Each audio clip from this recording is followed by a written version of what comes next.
নমস্কার। বাংলা জ্ঞান হাব চ্যানেলে আপনাদের সকলকে স্বাগত। খুব অল্প সময়ের মধ্যে ভারত সরকার চীন এবং ইরানকে এমন একটা খেলা দেখিয়ে দিল, বা আমি উল্টোভাবে বলতে পারি যে এই অল্প সময়ের মধ্যে ইরান এবং চীন ভারতকে কেন্দ্র করে এমন একভাবে ভীষণ পরিমাণে চাপে পড়ে গেল, যে চাপটা এখন আর তারা সহ্য করতে পারছে না। কারণ চীন বহুবার তাদের পুরনো নাকি মানচিত্র বের করে দেখায় ভারতের বিভিন্ন জমি তাদের বলে দাবি করে থাকে। অপরদিকে ইরানের কথা যদি আমরা বলি, আপনারা দেখতে পাচ্ছেন ইরানে কি সমস্যা চলছে। ইরানের কথা যদি বলা হয়, ইরান হরমুজ প্রণালী সম্পূর্ণরূপে বন্ধ করে দিয়েছে, সম্পূর্ণ বন্ধ করে দিয়েছে, যার ফলে বিশ্বে বিভিন্ন দেশে তেলের সংকট দেখা গেছে, এবং যার কারণে আমাদের ভারতেও কিন্তু পেট্রোল ডিজেল নিয়ে একটা বড় সংকটময় পরিবেশ কিন্তু এই মুহূর্তে তৈরি হয়েছে। আর এই সমস্ত সমস্যার সমাধান আমাদের ভারত সরকার কিন্তু বের করে দিয়েছে। একদম সম্পূর্ণ সলিউশন কিন্তু ভারত সরকার এমনভাবে দেখিয়ে দিল, যেটা দেখার পর বিশেষ করে চীন এবং ইরান তারা অবাক হয়ে গেল যে ভারত এরকম কেন খেলাটা আমাদের ক্ষেত্রে ঘুরিয়ে দেখিয়ে দিল। একই সাথে সেমিকন্ডাক্টর চিপ নিয়ে যে সংকটময় পরিবেশ তৈরি হয়েছিল করোনার সময় করে, সেই সময় সেমিকন্ডাক্টর চিপের সমস্যা সমাধানও, স্থায়ী সমাধান, শুধু সমাধান নয়, স্থায়ী সমাধানও কিন্তু ভারত করে দেখিয়ে দিয়েছে। চলুন আমরা আজকে আর্টিকেলটা প্রপার বিষয়টা নিয়ে আলোচনা করি, যেখানে আপনারা জানেন যে প্রত্যেকটা বিষয় আমরা লজিক, যুক্তি এবং এভিডেন্স এনে আপনাদের সামনে অ্যানালাইসিস করে থাকি। যদি ভিডিওটা ভালো লেগে থাকে অতি অবশ্যই চ্যানেলটাকে সাবস্ক্রাইব করে নেবেন এবং ভিডিওটাকে লাইক করে নেবেন। দেখুন, সবার প্রথমে বেশ কয়েকটা জায়গা আমরা আপনাদের বলে দিই বিষয়টা কি হয়েছে, কিভাবে ভারত চীন এবং ইরানকে রাতোরাত একদম ভয়ঙ্করতম খেলা দেখিয়ে দিল। এইটা আমরা আজকে ভিডিওতে আলোচনা করব। কেন ইরান এখন সরাসরি বলছে হরমুজ প্রণালী দিয়ে বিশ্বের অন্য কোনো দেশ যদি তেল নিয়ে যায় আমরা আটকে দেব, কিন্তু ভারতের জন্য অতি অবশ্যই ছাড় দেওয়া হবে। কেন কেন ইরানে ভুল পুরো বদল হয়ে গেল? আর ভারত এমন কি করে দেখিয়ে দিল যেটা গোটা বিশ্ব এই মুহূর্তে অবাক হয়ে গেছে। আজকে আমরা এই সমস্ত তথ্য এই ভিডিওতে আলোচনা করব, এবং সাথে সাথে সবার প্রথমে আমি আপনাদের সামনে একটা জিনিস নিয়ে আলোচনা করে নিই এবং ম্যাপটা দেখিয়ে দিই, কারণ আজকে খেলা পুরো ম্যাপ বেসিস। এবং আজকের এই ভিডিওর মধ্যে আমরা বেশ কয়েক 6-7টা ডিল নিয়ে, দেশের ডিল নিয়ে, ভারতের সাথে আমাদের দেশের সাথে কীভাবে ডিল হয়েছে সেই সমস্ত তথ্যগুলো নিয়ে আলোচনা করব। সবার প্রথমে আসি ইরানের প্রসঙ্গ, কারণ যেহেতু যুদ্ধ চলছে, যুদ্ধ এখনও তো শান্ত হয়নি, এখন হুমকি দিচ্ছে, ও এখন হুমকি দিচ্ছে, এই ইস্যু চলছে। হরমুজ প্রণালী বন্ধ হয়ে যাওয়া নিয়ে একটা বড় সংকট দেখা গেছিল। আপনারা ওয়ার্ল্ডের ম্যাপ দেখতে পাচ্ছেন আমার পেছনে, ক্লিয়ার দেখা যাচ্ছে ওয়ার্ল্ডের ম্যাপ? ঠিক আছে। এরই পাশে দেখুন, এইটা হচ্ছে আমাদের দেশ ভারত, ঠিক আছে, দেখতে পাচ্ছেন। এরই পাশে দেখুন আপনারা ইউএই রয়েছে না, ইউএই দেখতে পাচ্ছেন, ইউএই ক্লিয়ার হয়েছে বিষয়টা। এবার ভারতের সঙ্গে ইউএইর কি বিষয় হয়ে গেল, কারণ ইরান যুদ্ধ নিয়ে।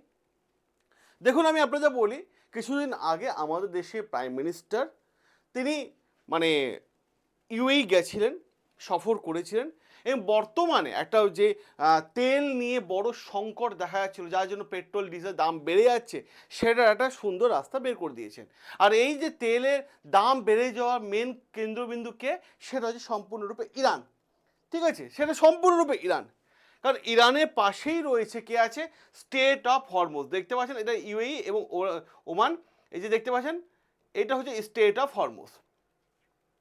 তো ইরানের সাথে একটা সমস্যা চলছে বিশ্বে বিভিন্ন, আমেরিকার সাথে চলছে, এবং যখন স্টেট অফ হরমুজ রয়েছে, যে স্টেট অফ হরমুজকে নিয়ে আমেরিকা একবার ইরানকে হুমকি দেয়, ইরান আবার আমেরিকাকে হুমকি দেয়, ইসরায়েল একবার ইরানকে হুমকি দেয়, ইরান আবার পাল্টা ইসরায়েলকে হুমকি দেয়। এখনো পর্যন্ত যুদ্ধের একটা স্থায়ী সমাধান আসেনি বা আলোচনা তেমন হয়নি। তাই একটা আশঙ্কা থেকেই যায় যে ভবিষ্যতে যদি আবার যুদ্ধ হয়ে যায়, তাহলে আবার দেশের মধ্যে তেল সংকট দেখা যাবে।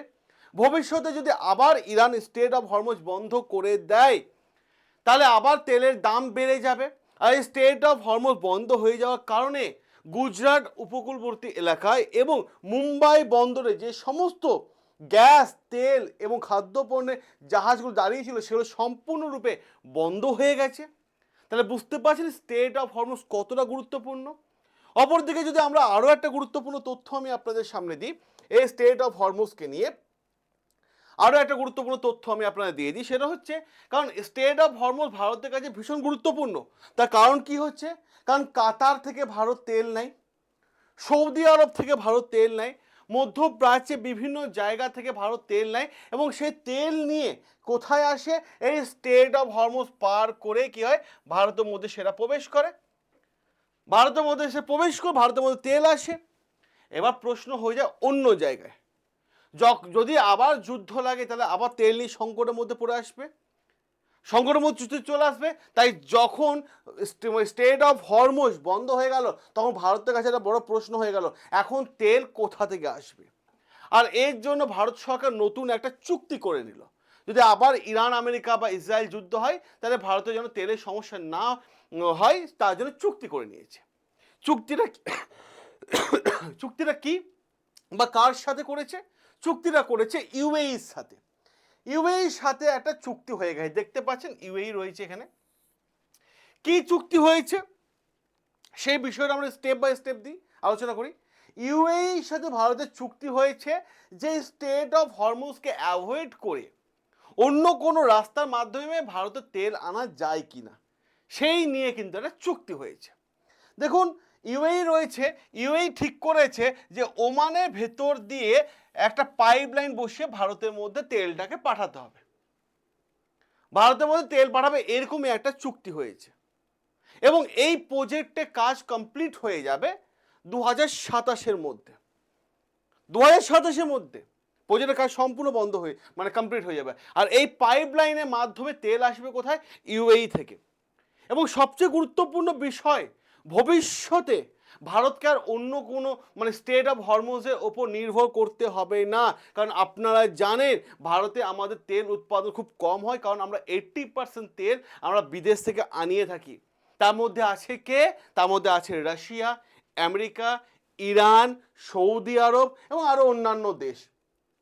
তো এই মিডল ইস্টের দেশগুলো কি করবে, ইউএই করবে মিডল ইস্টের দেশগুলোর কাছ থেকে, ঠিক আছে, এই সৌদি আরব আছে মানে কুয়েত আছে, এই সমস্ত দেশগুলোর কাছ থেকে বা ইরাক আছে, এই জায়গাগুলো থেকে কি করবে তেল কালেক্ট করবে, তেল কালেক্ট করে সেটা পাইপলাইনের মাধ্যমে সেটা ভারতে পাঠিয়ে দেবে। তাহলে আর ভবিষ্যতে কোনো তেলের সমস্যা থাকবে না, থাকবে কি, থাকবে না। এবং 30 মিলিয়ন ব্যারেল তেল সংরক্ষণ করার মতো প্রজেক্ট ভারত বানাচ্ছে, ভারত বানাচ্ছে 30 মিলিয়ন। কারণ ইউএই কি বলছে যে আমরা তেল পাঠাবো, সেটা ভারত কোথায় জমা রাখবে, আর এর জন্য ভারত কি করছে বিশাল বড় তেল সংরক্ষণ করার মতো জায়গা রেডি করছে, যেখানে তেল জমা হবে কত, 30 মিলিয়ন ব্যারেল তেল। এক ব্যারেল সমান কত লিটার তেল, এক ব্যারেল সমান হচ্ছে 159 লিটার তেল। তা 30 মিলিয়ন ব্যারেল মানে বুঝতে পারছেন কতটা তেল জমা হয়ে থাকবে। আর এই যে প্রজেক্টটা কাজ করবে, এই প্রজেক্টটা কাজ করবে ইউএইর একটা বড় কোম্পানি যার নাম হচ্ছে অ্যাডনক। অ্যাডনক নামে কোম্পানি এই প্রজেক্টটা ভারতের মধ্যে এসে কাজ করবে। তাহলে এটা ভারতের জন্য বিশাল বড় একটা খুশির খবর আমাদের জন্য। এবং এই তেল কোথায় কোথায় রাখা হবে, সংরক্ষণ করে কোথায় কোথায় রাখা হবে, এই তেল রাখা হবে আপাতত ঠিক করা হয়েছে 3টে জায়গায়। কি হবে, গুজরাট হয়ে তেলটা আসবে, ঠিক আছে, এবং এইখান থেকে এসে কোথায় আসবে, বিশাখাপট্টনমে একটা তেল মানে শোধনাগার করা হবে, উড়িষ্যাতে করা হবে, এবং সাথে সাথে ম্যাঙ্গালোরেও কিন্তু সরাসরি পাইপলাইনের মাধ্যমে এইখানে তেল বা ট্রাকের মাধ্যমে বা ট্রান্সপোর্টের মাধ্যমে এখানে এই 3টে জায়গায় তেল মজুত করে রাখা হবে।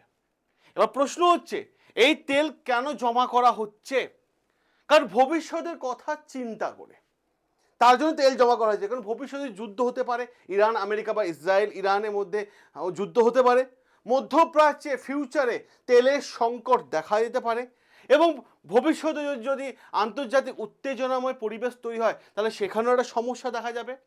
এবার প্রশ্ন হচ্ছে ইরান কেন এখন ভারতের সঙ্গে ভালো ব্যবহার করছে, কারণ ইরান খুব ভালোভাবে একটা মেসেজ বুঝে গেছে এবং ক্লিয়ারভাবে তার মাথার মধ্যে ঢুকে গেছে, যদি ইউএই পাইপলাইন তৈরি করে মধ্যপ্রাচ্যের দেশগুলো থেকে তেল এনে ভারতকে পাঠিয়ে দিতে পারে, তাহলে স্টেট অফ হরমুজের গুরুত্ব কমে যাবে।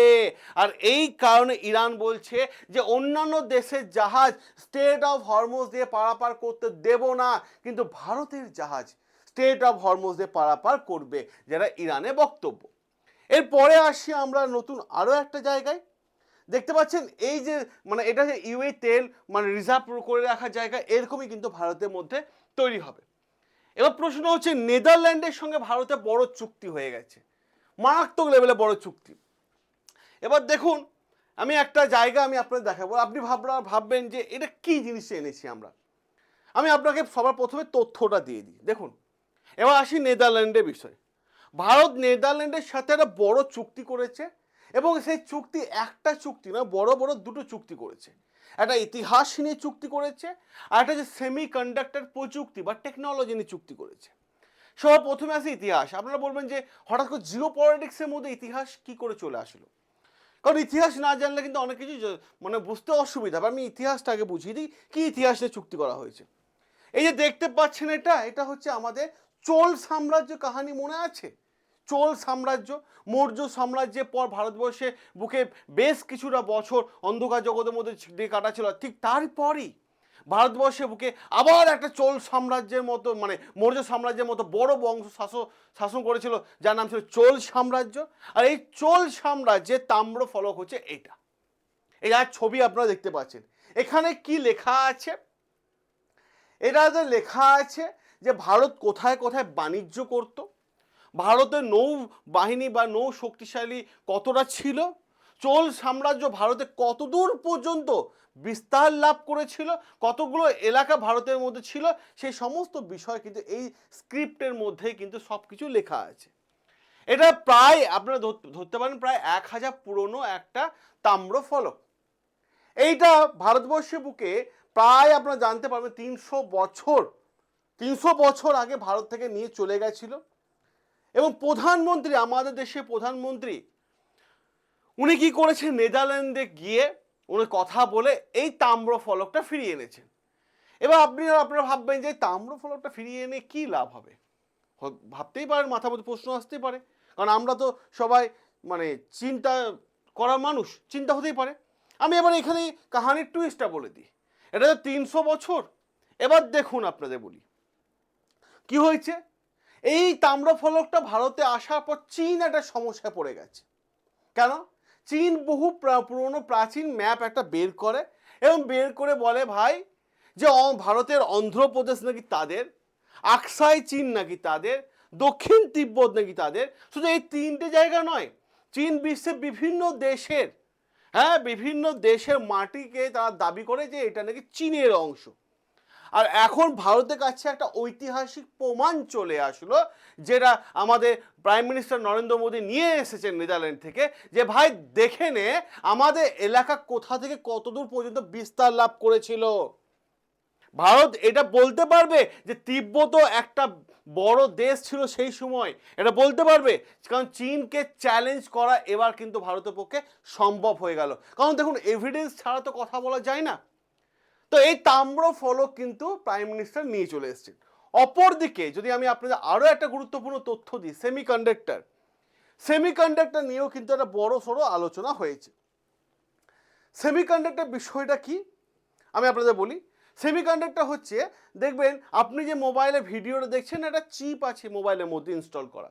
আপনি বাইরে থেকে কিনে চিপটা লাগাননি, মোবাইলের মধ্যে ইনবিল্ট রাখা আছে, যেটা প্রোগ্রাম সেট করা আছে। আপনি এখানে টুক করে ক্লিক করছেন, ওই অ্যাপটা খুলে গেল, ওখানে ক্লিক করছেন, সুইচ অফ করছেন, অন করছেন, সাউন্ড বাড়াচ্ছেন, কমাচ্ছেন, এগুলো যে সব চিপের মধ্যে প্রোগ্রাম লোড করা থাকে।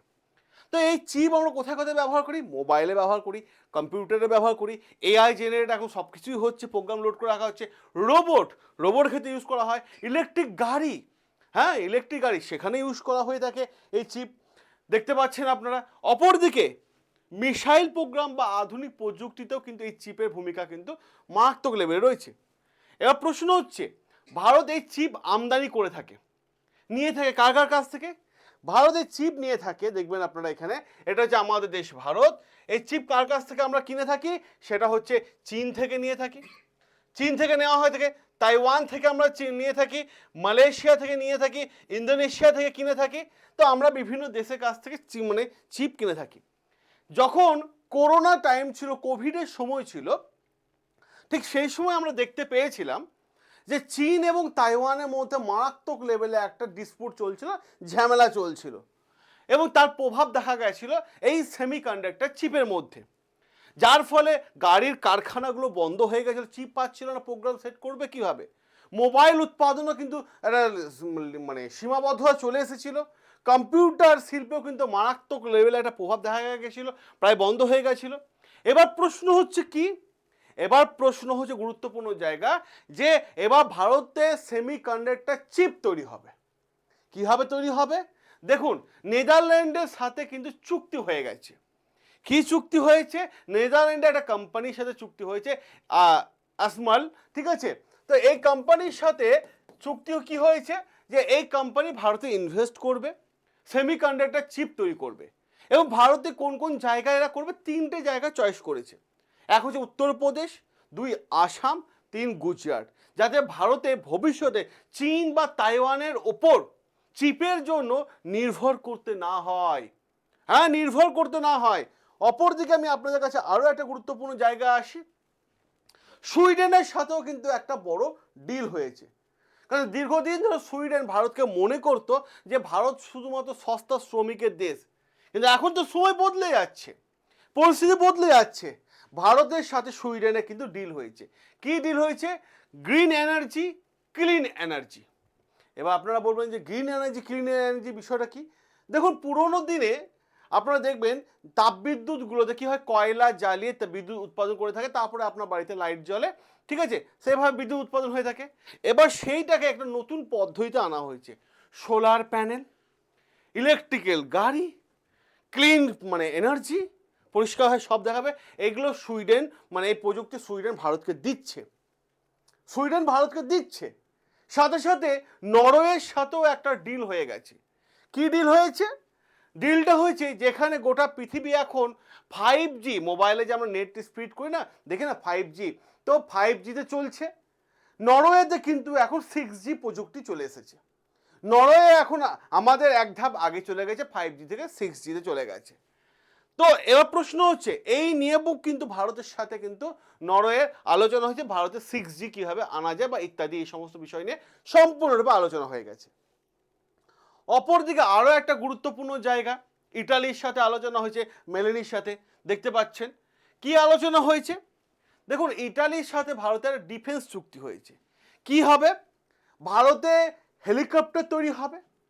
হ্যাঁ, ভারতে হেলিকপ্টার তৈরি হবে, মেক ইন ইন্ডিয়ার ডিফেন্স আরও শক্তিশালী হয়ে যাবে, ভারতের নৌশক্তির আধুনিকরণ হয়ে যাবে, নৌ অস্ত্র ভারতের সেনাবাহিনীর কাছে নতুন নতুনভাবে তৈরি হয়ে যাবে এবং হাতে চলে আসবে। আর এই চুক্তি হয়েছে কার সাথে?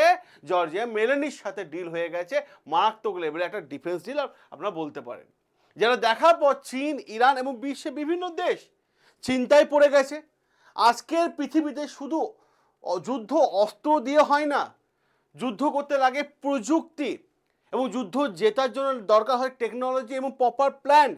যে দেশ প্রযুক্তিগতভাবে যতটা উন্নত, সেই দেশ তত শক্তিশালী, ঠিক ততটাই শক্তিশালী। এবার আপনাদের কি মনে হয়, চীন তাইওয়ান প্রসঙ্গ, নাকি ইরান হরমুজ প্রণালী, নাকি ইউএই পাইপলাইনে ভারতে তেল আসা, নাকি সেমিকন্ডাক্টর মানে ভারতে সেট আপ হওয়া, নাকি নতুন প্রযুক্তি?